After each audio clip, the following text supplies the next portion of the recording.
2072 वैशाख 12 गते नेपाली इतिहासको पीडादायी दिन, जसले हाम्रा भौतिक संरचना मात्र ढालेन, नेपाली मानसपटलमा कहिल्यै निको नहुने एउटा घाउ छोडेर गयो। त्यो महाविपत्तिले शताब्दीौं पुराना विश्व सम्पदा सूचीमा सूचीकृत ऐतिहासिक धरोहरहरूलाई भग्नावशेषमा बदलिदियो, जसमध्ये एक थियो आस्थाको धरोहर स्वयम्भूनाथ।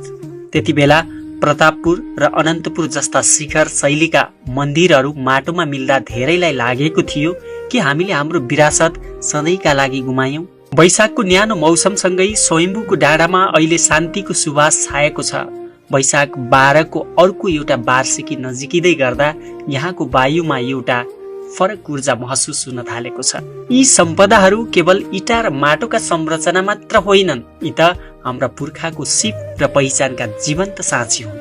11 वर्ष अघिको विनाशले हामीलाई सिकाएर गयो कि इच्छा शक्ति भएमा भग्न अवशेषबाट पनि भव्यताको सिर्जना गर्न सकिन्छ। स्वयम्भू आज फेरि विश्वलाई शान्तिको प्रकाश सर्दै मुस्कुराइरहेको छ र भनिरहेको छ, नेपाली ढल्न मात्र होइन, अझ बलियो गरी उठ्न पनि जान्दछन्।